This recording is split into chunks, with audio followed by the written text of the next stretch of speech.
फिर साहब ज़ाहिर आज बिलावल भुट्टो ज़ाहिर साहब ने बड़े सख्त बात की कि जी आपकी शराइत पर नहीं, अपनी शराइत पर हम आपके साथ इत्तेहाद करेंगे अगर इत्तेहाद करना है। मगर अब इरफान सिद्दीकी साहब मौजूद थे, उन्होंने भी कहा कि हम करीब ही हैं। फिर कुंडी साहब मौजूद थे, उन्होंने भी कहा कि हम मुआहदे के करीब ही हैं। ये करीब हैं या दूर होते जा रहे हैं, और क्या चीज़ है जो जिसकी वजह से कंसेंसस नहीं हो रहा? क्या ऐसी बुनियादी मामला है? देखिए शाहजेब भाई, बात बड़ी सादा सी है कि पीपल्स पार्टी और मुस्लिम लीग नून बलूचिस्तान में तो मिलकर एक मखलूत हुकूमत बनाने जा रहे हैं। पीपल्स पार्टी वालों का कहना है जी कि चीफ मिनिस्टर हमारा होगा और मुस्लिम लीग नून बलूचिस्तान की सूबाई कबीना में शामिल होगी। लेकिन दूसरी तरफ वफाक में पीपल्स पार्टी कहती है जी कि हम सपोर्ट करेंगे प्राइम मिनिस्टर को, लेकिन हम कैबिनेट में शामिल नहीं होंगे। और उसमें उनका दावा यह है कि जी हमारी जो सेंट्रल एग्जीक्यूटिव कमेटी है पार्टी की, उसका यह फैसला है कि हमने काबीना में शामिल नहीं होना। तो अब इसमें बहस आज भी जो इजलास था उसमें यही हो रही थी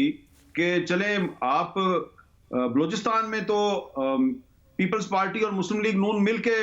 काबीना में शामिल होने पे तैयार है, मरकज में आप क्यों नहीं तैयार? अब इसमें बिलावल साहब जो हैं वो ये स्टैंड ले रहे हैं कि जी ये हमारी सीसी का फैसला है और सीसी में जो अरकान की अक्सरियत है उसने जो फैसला कर लिया हमने उसी पे चलना है। अब इसमें कुछ और बातें ऐसी हैं कि बिलावल साहब जो हैं उन पर प्रेशर बहुत है, और मेरा ये जाती तौर पे ख्याल है कि बिलावल साहब ने जिस एक्टिवली और जिस अग्रेसिव अंदाज में जो उन्होंने अपनी इलेक्शन कैंपेन चलाई थी और उसमें जो उनका स्टैंड था मुस्लिम लीग नून के बारे में, तो उनका एक ख्याल है कि अगर मैं उससे मुस्लिम लीग नून के साथ काबीना में भी शामिल हो जाता हूं तो इससे ना सिर्फ ये कि मेरे नाकदीन जो हैं उनको एक मौका मिलेगा मुझ पर तनकीद का, बल्कि जो मेरे खास तौर पे पंजाब में जो पीपल्स पार्टी के वर्कर्स हैं वो मायूस भी होंगे, क्योंकि वो सबसे ज्यादा मुखालिफ हैं मुस्लिम लीग नून के साथ इत्तेहाद बनाने के। लेकिन इसमें जो बिलावल साहब ने जो प्रेशर का मुकाबला किया है पिछले 3-4 दिन में, उसमें मेरा ख्याल है कि अगर उनको उनके साथ सख्ती की बजाय प्यार से बात की जाए तो बात मनवानी आसान है। और बिलावल साहब जो हैं वो उनको जितना मैं थोड़ा बहुत जानता हूं, अगर उनके साथ आर्गुमेंट के साथ प्यार के साथ बात की जाएगी तो वो मान जाएंगे। लेकिन क्योंकि पिछले 3-4 दिन में मुस्लिम लीग नून जो है वो खुद तो सख्त बात नहीं कर रही, लेकिन कोई और बिलावल साहब के साथ सख्त बात कर रहा है, इसलिए बिलावल साहब ने एक स्टैंड लिया हुआ है। लेकिन अब लगता यह है कि अब मुस्लिम लीग नून जो है वो क्योंकि बलूचिस्तान में चीफ मिनिस्टरशिप देने पे तैयार हो गई है पीपल्स पार्टी को, तो हो सकता है कि बिलावल साहब के मौकफ में कोई लचक पैदा हो जाए। लेकिन मैं ये दोबारा कहूंगा, अभी कोई चीज हतमी नहीं है। बिलावल भुट्टो जरदारी साहब के पीछे उनकी पार्टी की सेंट्रल एग्जीक्यूटिव कमेटी के अरकान का फैसला खड़ा है, वो उनसे पूछे बगैर फैसला चेंज नहीं करेंगे। लेकिन अगर आप समझते हैं, कोई ये समझता है कि पीपल्स पार्टी का फेडरल कैबिनेट में शामिल होना बहुत जरूरी है,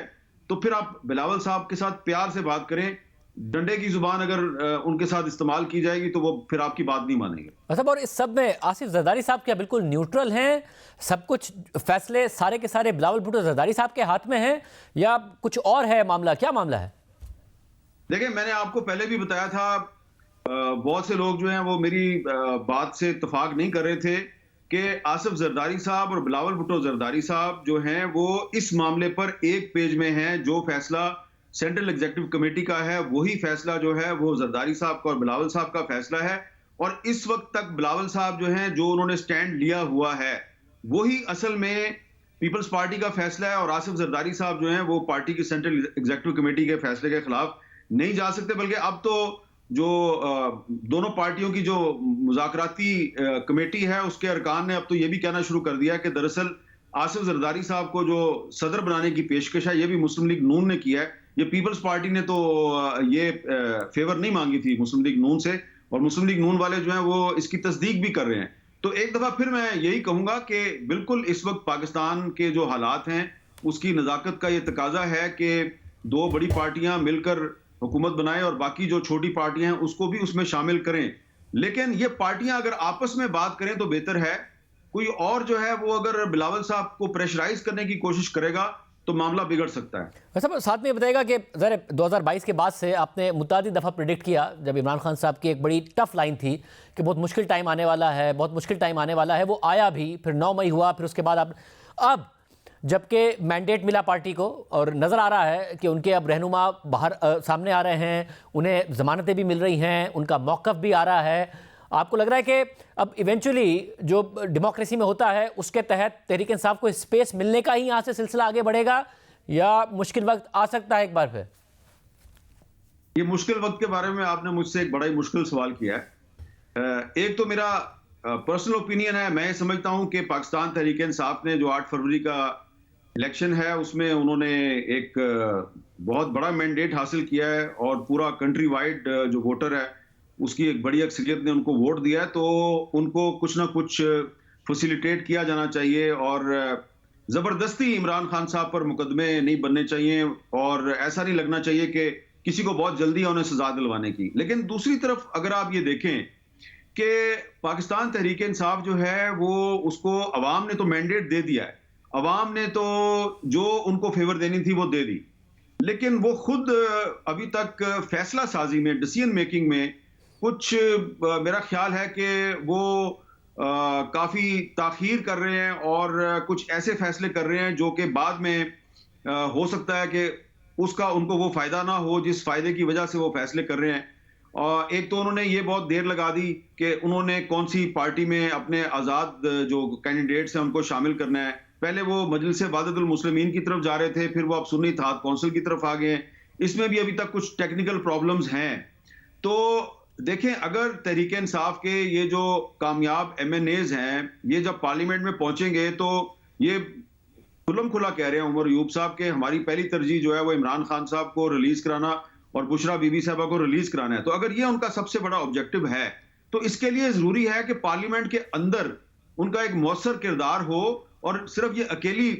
तहरीक इंसाफ मुतालबा ना कर रही हो बल्कि बाकी पार्टियां भी उसके साथ खड़ी हों।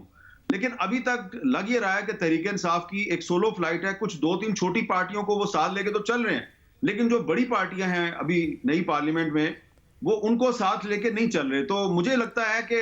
ये जो इस वक्त प्रेशर है कि जी इनको बहुत बड़ा मैंडेट मिल गया है, ये with the passage of time ये प्रेशर अगर कम होता गया और पार्लियामेंट में ये कोई मौसर किरदार अदा ना कर सके और कौमी असम्बली में भी इनके बहुत से लोग अगर टूट गए, जैसे कि पंजाब असम्बली में इनके काफी सारे लोग टूट गए हैं, कौमी असम्बली में भी टूट गए, तो मुझे फिर लगता है कि इमरान खान साहब के लिए कोई सहूलत हासिल करना या उनको फौरी तौर पे रहा करवाना काफी मुश्किल हो जाएगा। फिलहाल तहरीक इंसाफ जो है वो अपने जो इलेक्शन में जो धांधली के इल्जामात हैं उनको साबित करने पे उसकी ज्यादा तवज्जो है। इमरान खान साहब के मुकदमात जो हैं वो अभी उनकी मुझे लगता है कि उस तरफ उनकी इतनी तवज्जो नहीं गई और अगर उनकी पार्टी यूनाइटेड ना रही कौमी असम्बली के अंदर तो फिर इमरान खान साहब को कोई सहूलत दिलवाना काफी मुश्किल होगा।